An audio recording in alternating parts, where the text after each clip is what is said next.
Hello, everybody. Hot in here. So today, excuse me, I gotta start this car so I can crack a window. Guess I'm in the car. You know, that's where I like to hang out. Just hit me that might be time to talk about shame and regret. First of all, from an energy standpoint, shame is about as low of a vibration as you can possibly get. It's way down there on the scale, near the bottom, hanging out in your root chakra. And they call it a shame spiral for a reason, because you spiral down into that shame. And if you can't let go of it, then you stay down there. And trust me, I've done a lot of shameful shit in my life, and I carried it around with me for a very, very long time. I love the sun, but not when it's right in my eye.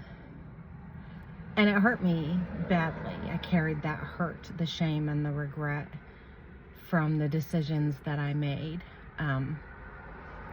And then when I had my spiritually significant experience, it became very apparent to me that that was a real waste of time. Sorry, I keep getting distracted by the birds. You can't change anything. Should you feel shame if you do something that morally, according to your moral code or your standards, is shameful? Yes. And it does happen. People step outside of their morals all the time.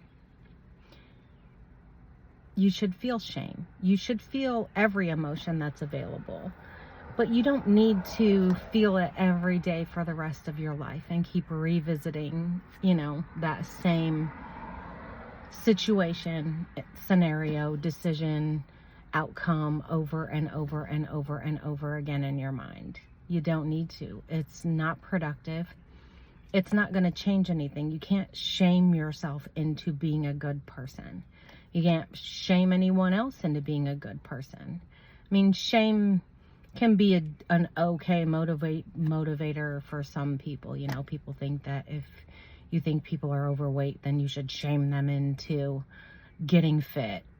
I mean, they might, but if they haven't dealt with the cause of the shame that they're holding on to, then that weight loss isn't going to stick. Prime example, 3 years ago, I was probably 30 to 40 pounds lighter.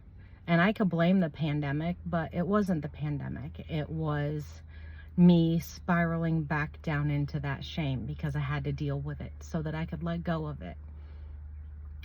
If you looked up the definition of daddy issues back in the 80s and 90s, probably even some of the 2000s, there might be a picture of me in there, because I was looking for love in all the wrong places, as the song and the saying goes.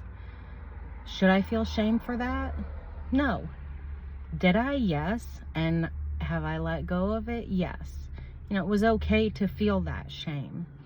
I didn't want to be that person. I didn't like being that person.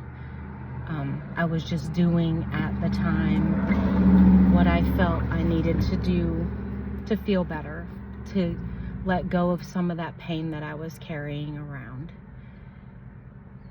To try to feel loved, to try to find a connection, to get validation. It didn't work, because obviously that shit doesn't work. It never works. It's never going to work. It'll make you feel good for however long the encounter lasts, and then the next day you're right back to hating yourself. So I guess I'm rambling, but the point I'm trying to make is, yes, you should feel shame if you do something shameful.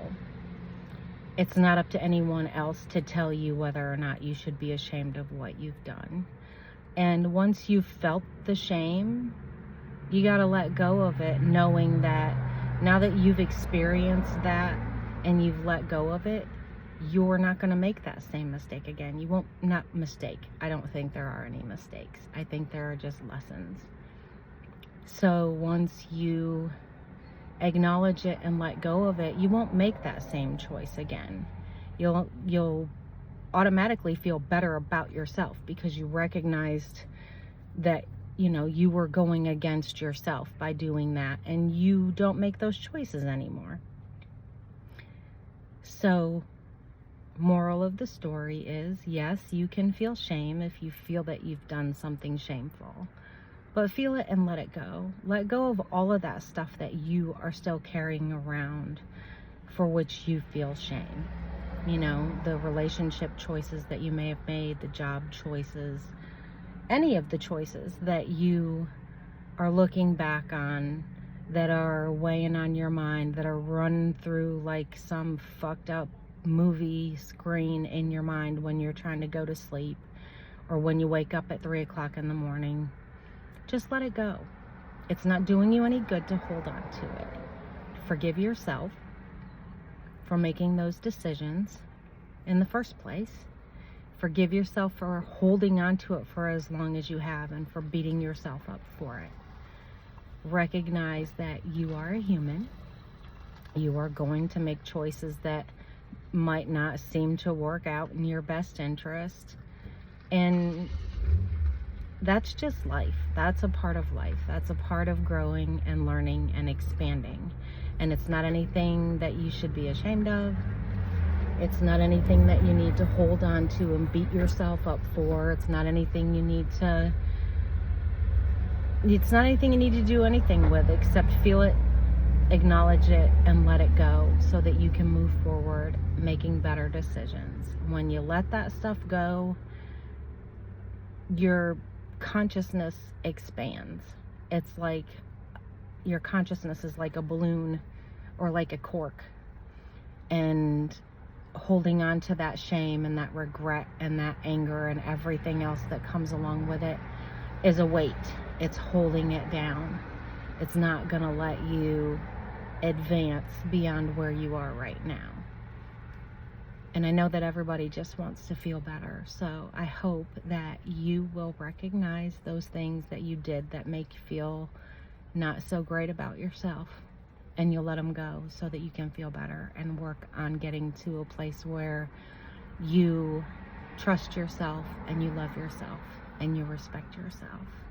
And when you do those things for yourself, it shines out and improves everything else in your life. I guarantee it. I've done it.